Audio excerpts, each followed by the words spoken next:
Are you ready to dig for truth? Are you ready to look back in time and see what men knew about women?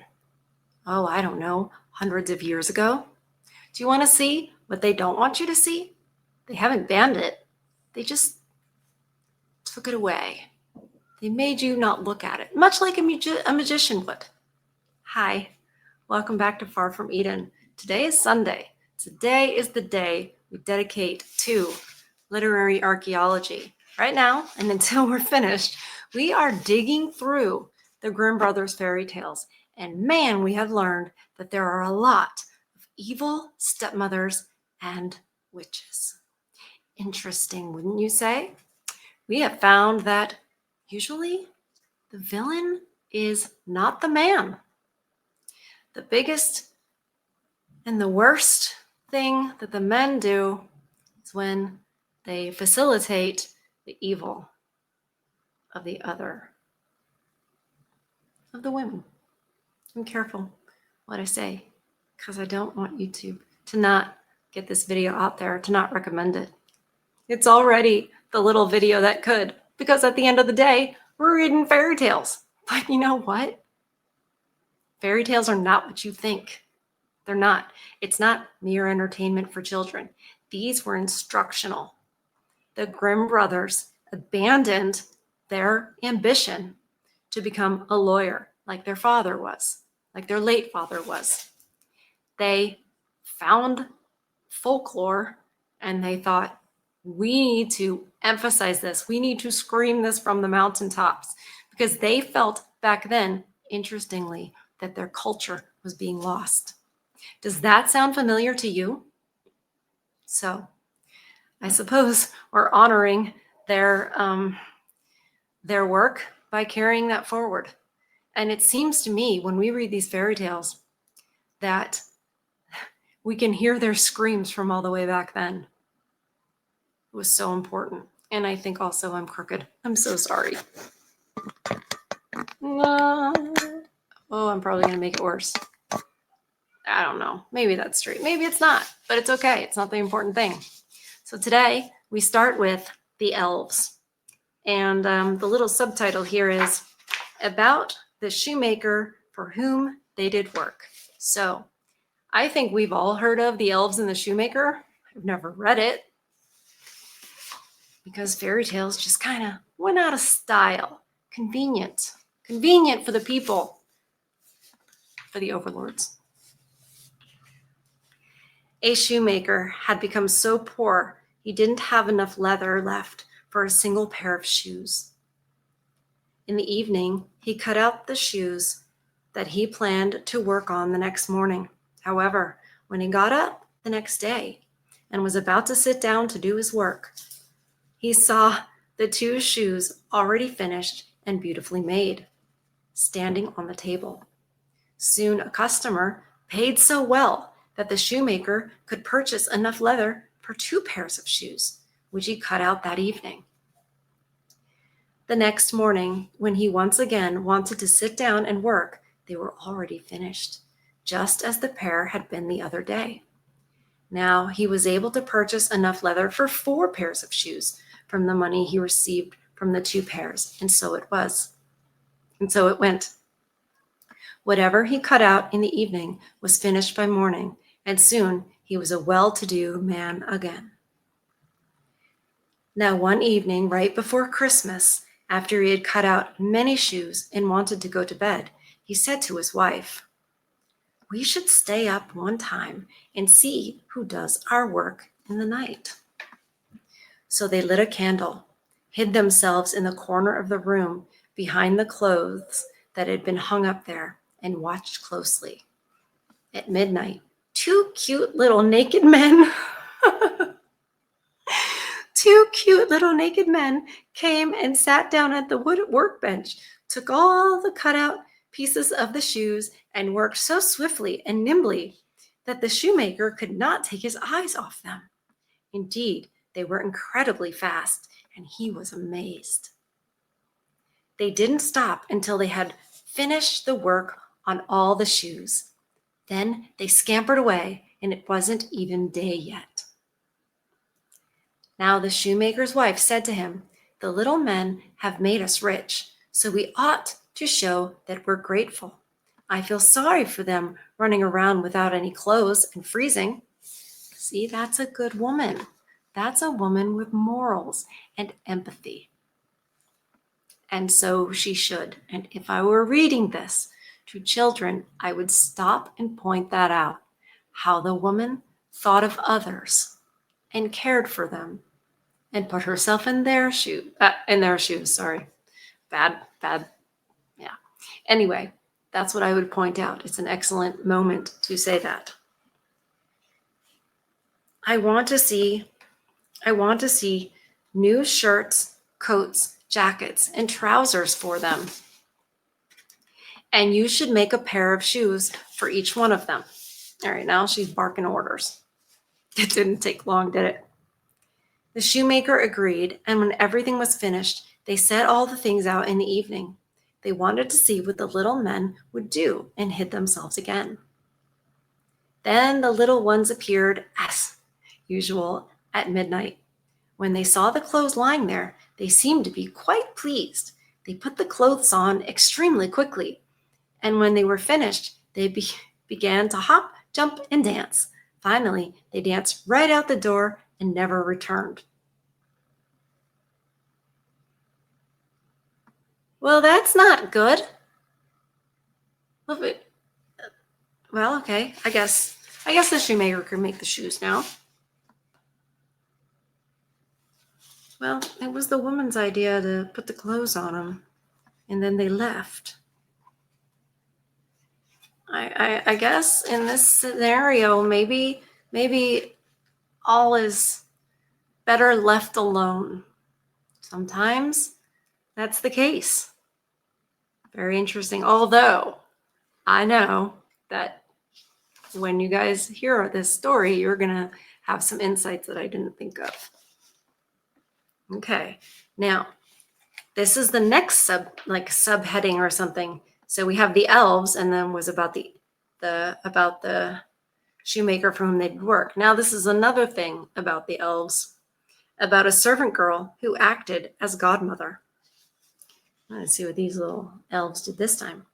A poor maiden was industrious and neat and swept the dirt from the door of a large house every day. One morning, she found a letter lying in front of the door, and since she couldn't read, she brought it to her employers. The letter was an invitation to the maiden from the elves, who asked her to be godmother to one of their children. The maiden thought about this for a while, but after her employers convinced her that she shouldn't refuse the invitation, she said yes.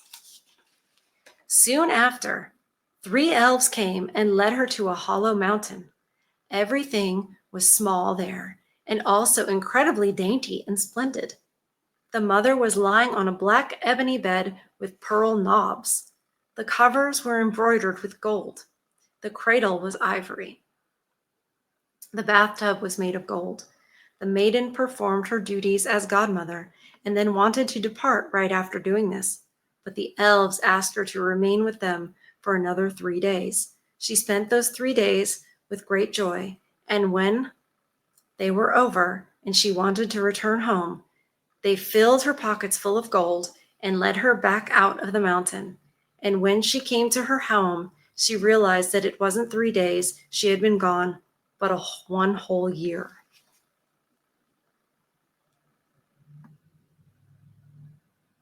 Wow. You got to be careful of those elves. They're very tricky. Maybe it's be careful of an offer.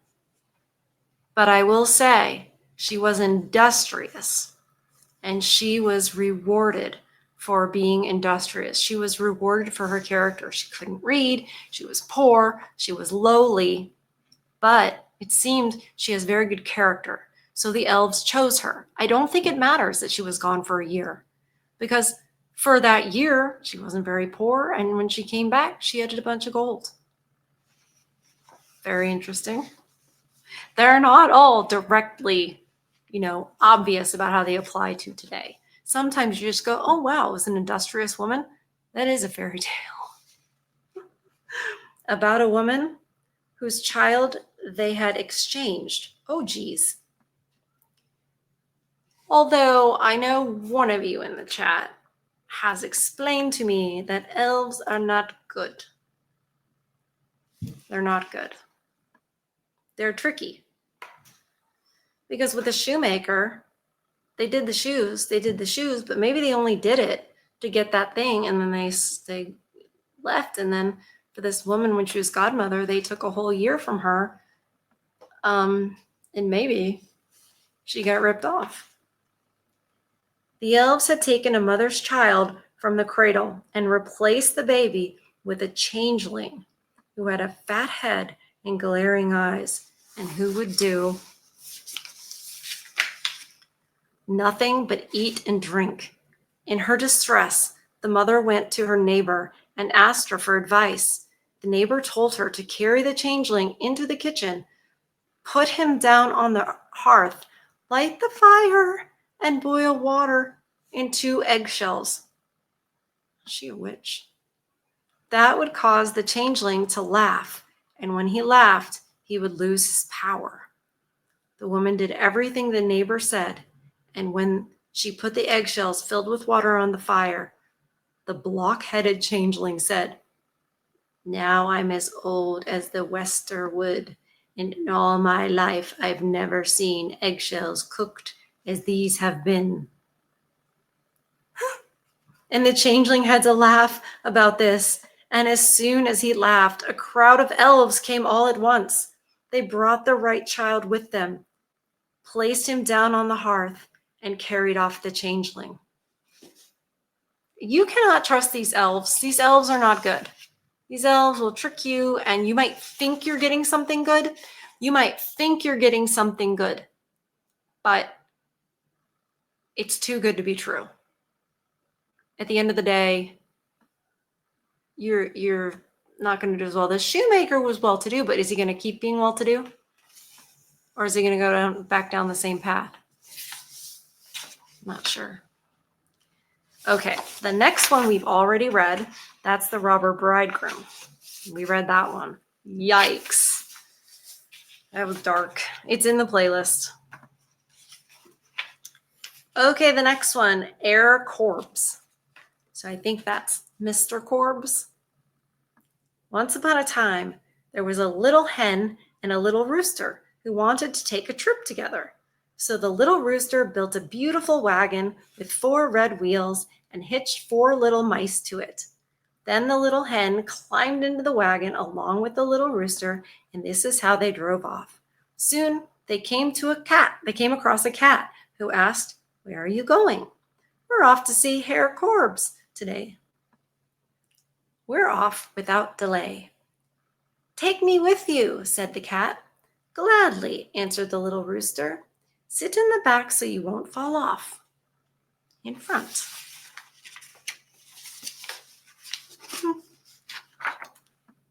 "Be sure you take good care, for I've got clean red wheels down there. Roll on, you wheels. Hi-ho! Squeak, squeak, you mice. Hi-ho! We're going to see Herr Korbes today. We're off without delay." I hope you guys are enjoying this. It's nice. You know, there are very important things that come out of these tales, but at the same time, I love that it takes us out of all this fakery of this world, electronics and politics and everything, and just takes us down to the bare truth of who we are. Even though we're talking about a little rooster and a little hen, somehow that's more real than all of this around us. I hope you guys understand what I mean. I think you do. I think you do. It takes us back to who we really are inside, and how the world was really supposed to be. Soon, a millstone came, followed by an egg, of course, a duck, and a sewing needle, who all got into the wagon and rode along. However, when they arrived at Herr Korbes' house, he wasn't there. The little mice pulled the wagon into the barn.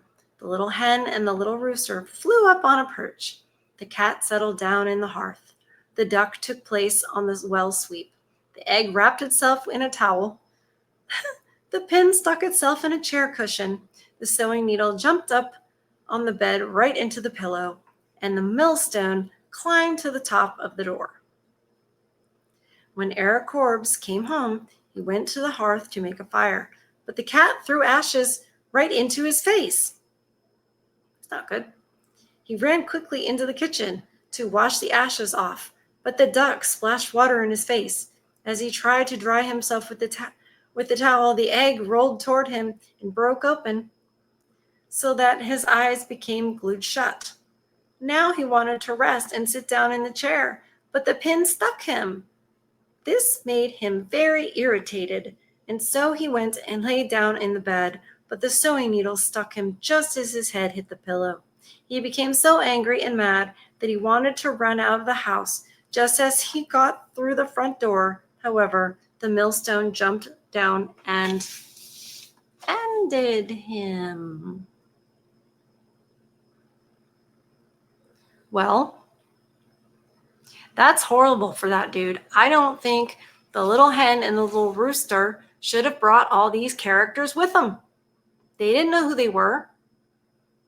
You know, I talked about it in the last video that I made, that we used to be a society that knew each other. You know what I mean? We dealt with people we kind of knew. Think about small towns. You know, families knew each other for decades, maybe longer. And they would, if they hadn't met you, you know, directly, if you said your last name, Johnson, think, oh, right, you would know who their kin was. Oh, you're kin to so-and-so. I've lived in a small town, and I came from not a small town to a small town, and I was astounded when, you know, especially an older person like a grandfather age of mine would know the different surnames and like what the father did for a living and who the family was, and they would have a reputation, and that was a good thing. It was a very good thing, especially if a man was looking for a wife. He would know what type of family she came from. In that way, he would have an idea of what her character was. You know, maybe the Johnsons are a little shady, you know? Maybe the Smiths are industrious and reverent, right? Maybe they're known for bringing up lovely feminine daughters who will love and submit to their husbands. You see what I'm saying? So they didn't know. They just were like, yay, come, let's go. Oh my gosh, let's bring in all the people from other places. When, well, we kind of know now, but we really don't know what they're all about. And they might come along into the country and ruin it all. These characters that the little hen and the little rooster, which seem like fine people, these characters they allowed to come along ruined everything. I don't know what the little hen and the little rooster were going to do at Eric Korbes, but I don't think they planned on doing what the millstone did. I don't think they planned on causing all that problems and destructions. I don't think that's what they wanted to do. But they invited all these characters that they did not know. And because they did not know the character of these characters, you know, they didn't know who they were, it ruined everything. You can't do that. I mean, this is kind of like don't trust strangers. Don't trust people that come from places that you don't know what the culture is and what the intentions are. They just were like, yeah, come along. And, you know, I'll just say it's usually the women folk that are so they have so much compassion and want to virtue signal that it's toxic. So you're inviting bad people into your home. And I think I shouldn't say any more about that because we're not supposed to. Because we're supposed to believe that everybody's the same. Everybody just wants a better life. No, everybody's not the same. Yeah, people want a better life, but what are they prepared to do about it? Are they prepared to work hard and be honest, or are they prepared to steal? Don't assume that they're there to work hard and be honest. And the little hen and the little rooster assumed too much about those characters they let come along with them. Very important. That has been a theme in a lot of these tales, is you be careful who you invite. You better keep your guard up when you don't know who they are or what their plan is. All right, our last one. We got 3 today because they've been kind of short. This one's called The Godfather. Poor man had so many children that he had already asked everyone in the world to be godfather. After he had yet another child. Again, translated from German. A poor man had so many children that he had already asked everyone in the world to be godfather after he had yet another child. So there was nobody left to ask. He became so distressed that he lay down and fell asleep. Then he dreamt that he was to go outside the town gate and ask the first person he met to be godfather. Oh, but he'd already asked everyone in the world. Okay. And ask the first person he met to be godfather. So that's what the man did. He went out in the front of the gate and asked the first man he met to be godfather. The stranger gave him a little bottle of water and said, "With this water, you can cure the sick. When death stands at the sick person's head, when death stands at the sick person's head, but when death stands at the sick person's feet, the patient must die." Gee whiz. He just wanted the man to be the godfather. It's gotten all complicated. Now, one day, this man did not know. This is a stranger. I wonder if it's going to be a similar theme where I don't think back then they trusted strangers. I think it was advised against. Think about the Grimm brothers' intention to protect German culture. How can you protect a culture when you're trusting strangers who may not share that culture?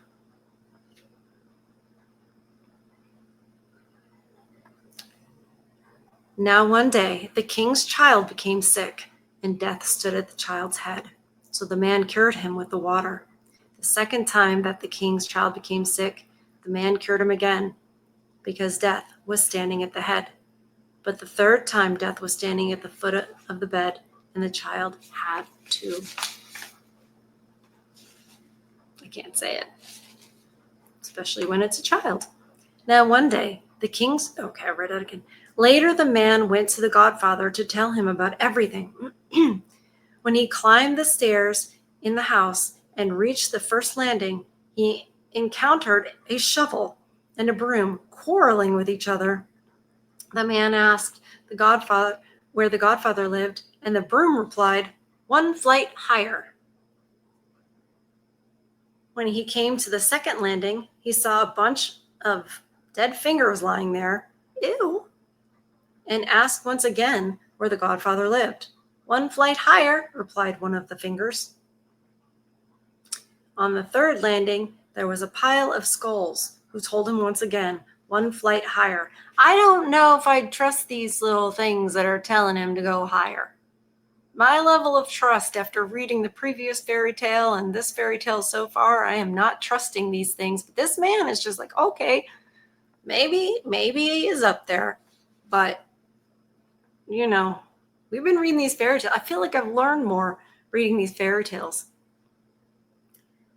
On the fourth landing, he saw 1 fish sizzling in a pan over a fire. They were frying themselves and also told him one flight higher. It's bizarre. After he had climbed to the 5th floor, he came to the door of a room and looked through the keyhole. There he saw the godfather, who had a pair of long, long horns. Uh-oh. When he opened the door and entered the room, the godfather quickly jumped into the bed and covered himself.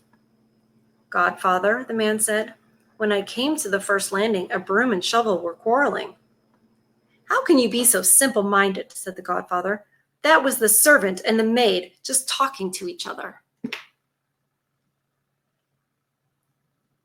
On the second landing, I saw dead fingers lying about. "My goodness, how foolish you are. Those were salsify roots." On the third landing, there were skulls lying about. "You stupid man. Those were cabbage heads." On the fourth landing, I saw fish in a pan frying themselves. Okay.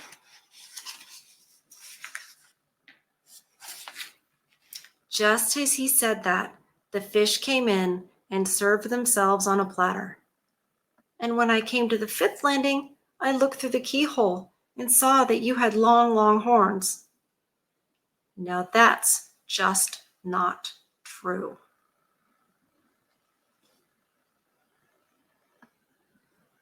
He's telling him not to believe what he saw. However, this is the illustration. See the illustration? Hold it up there for a second. I mean, I think what he had done is ask the devil to be the godfather. And I thought he was going to end up in a bad way. But you have to trust what you see.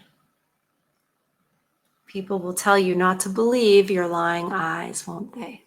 Especially the devil will tell you not to believe your lying eyes.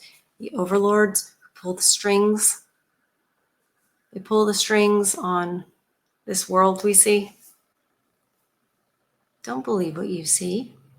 We'll tell you, don't worry. Turn into CNN and MSNBC. Don't listen to that misinformation. Those weren't skulls. Those were cabbage heads. That's misinformation that they were skulls. That's just misinformation. That's how I would teach children. I wouldn't be telling them about CNN, but I would be telling them you have to believe what you see. And people will tell you it's something else to protect themselves, right? It was because otherwise it makes the Godfather look real weird and kind of, evil. Godfather doesn't want that. I don't think the Godfather has good intentions. There might be a sequel to this at some point. There's another short one. So we'll read that too. Four fairy tales. Happy Sunday. All right, this is called The Strange Feast. A blood sausage and a liver sausage had been friends for some time, and the blood sausage invited the liver sausage for a meal at her home. At dinner time, the liver sausage merrily sat out for the blood sausage's house. But when she walked through the doorway, she saw all kinds of strange things. There were many steps, and on each of them, she found something different. A broom and shovel were fighting with each other, and there was a monkey with a big wound on his head, and more such things. The liver sausage was very frightened and upset by this. Nevertheless, she took heart, entered the room, and was welcomed in a friendly way by the blood sausage. The liver sausage began to inquire about the strange things on the stairs. This sounds familiar. Strange things on the stairs, but the blood sausage pretended not to hear her, or made it seem it was not worth talking about. Or she said something about the shovel and the broom, such as, "That was probably my maid gossiping with someone on the stairs." And she shifted the topic to something else. Again, "Oh no, that's misinformation. That wasn't what you saw." And think about it. If you saw all those things, wouldn't you take pause and think, "I don't know if I should keep going. Maybe I should heed some warnings." That's the other thing the Godfather didn't do. Heed the warnings. See with your own eyes. Don't just listen to Dr. Fauci. And she shifted the topic to something else. Then the blood sausage said she had to leave the room to go into the kitchen and look after the meal. Uh-oh. She wanted to check to see that everything was in order and nothing had fallen into the ashes. The liver sausage began walking back and forth in the room and kept wondering about the strange things until someone appeared. I don't know who it was, and said, "Let me warn you, liver sausage, you're in a bloody murderous trap. You better get out of here quickly if you value your life." Heaven's sake, well, that's a clear warning. The liver sausage didn't have to think twice about this.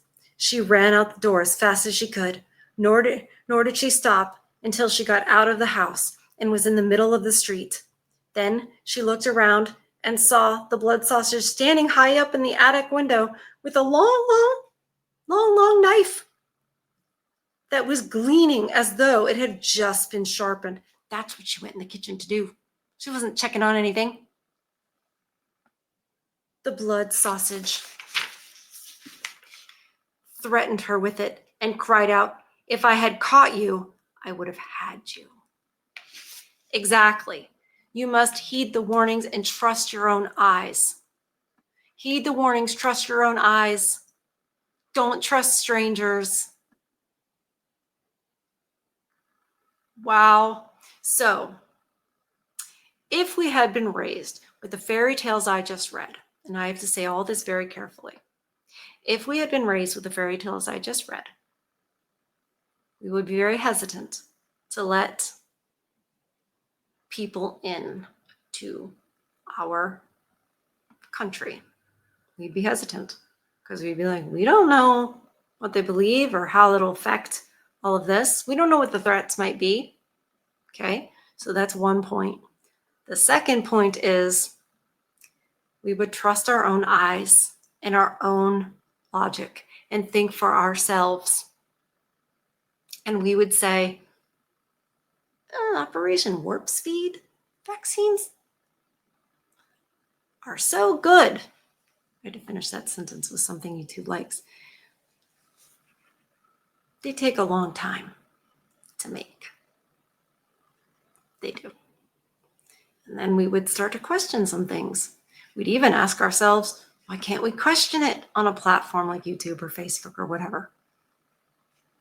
Why? What's the real reason? So if we'd been raised with these fairy tales, we wouldn't have fallen for either thing.